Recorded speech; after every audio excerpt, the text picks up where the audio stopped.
Let's have some fun with Photoshop. I've launched Adobe Bridge, and you'll notice I have several shots of Lombard Street in San Francisco. This car is permanently parked, but as I go through the shots, you'll see there's some people here taking photos, and more people start to walk down the stairs. Here comes a car making its way down the hill. And I can't tell you how many times I've gone to take a travel picture of just a beautiful historic site, and I just can't get people to get out of the scene.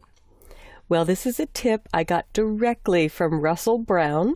It is called the Tourist and Car Remover.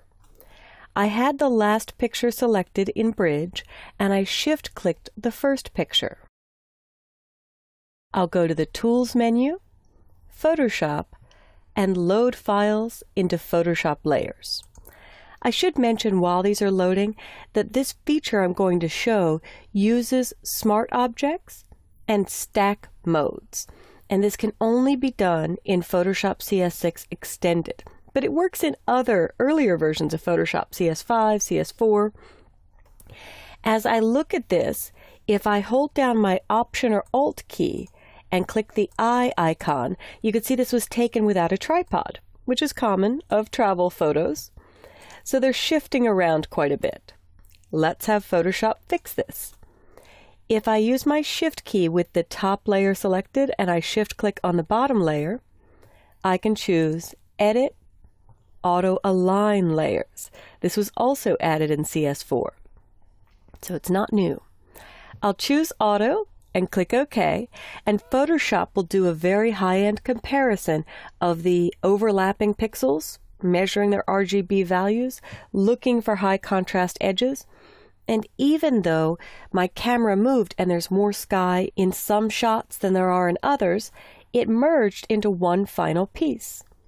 So now if I hold down Option or Alt and click the eye just to see one layer at a time, you could see the people moving through the shot, the cars driving down the hill, and I really want a shot where it looks like no one is there.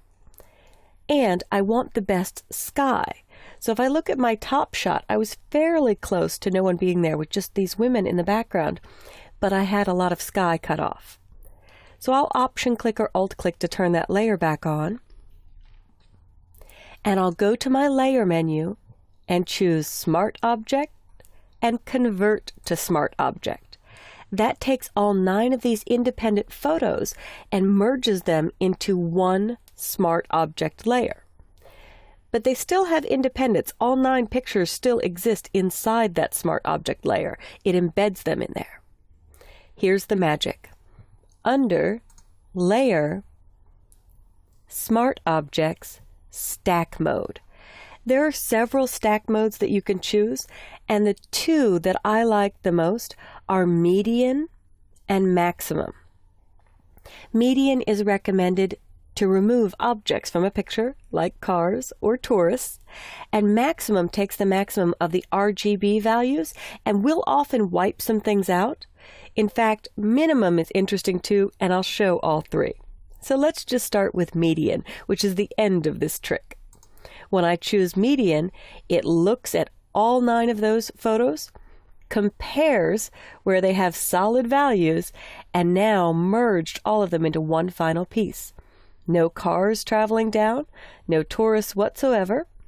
There's a little bit of a ghost effect here of someone that was standing in the shot at some point, or even several people.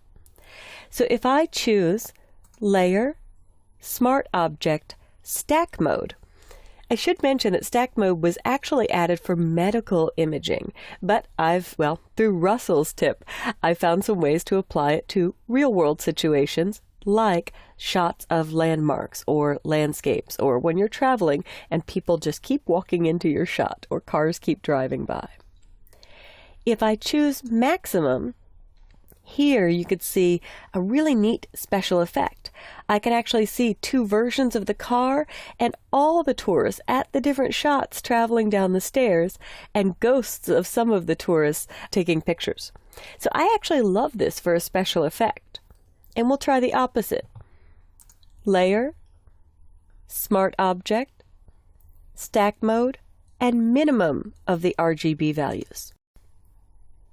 And here, it's a similar effect, but they look more inverted. So I can see part of a car here, part of a car here, a little bit of the tourist taking a shot, but really not many of the people in the stairs at all. And the color is different. Well, when I'm finished, I'm going to go to Layer, Smart Object, Stack Mode, and choose my median, which is the typical way I achieve this desired result, to remove any offending information in the shot and make it look like I was the only one there that day. And when I'm finished, I don't need the layers anymore. So I'm going to flatten the image. I'm going to double click on color and double click on adjustments, and I'm going to flatten the image now. So I will right click anywhere on the layer and slide down to flatten image. You can also do that under the layer menu at the bottom, flatten image, or on the panel menu, these 4 little lines with the down arrow, and choose flatten image. But since I started on a Mac, I often forget about my right click, and right click will give you context sensitive options for any tool or any panel or layer or path. Now, once I'm ready, I might want to work on this ghost a little bit over here to the right.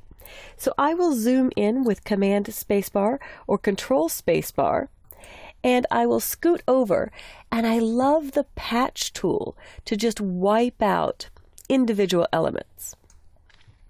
With the patch tool, I can make a rough selection of this part of the grass, and then get in the middle and decide what I want to replace it with. And as I click and drag, I'm trying to line up the line in the grass with what's in the image.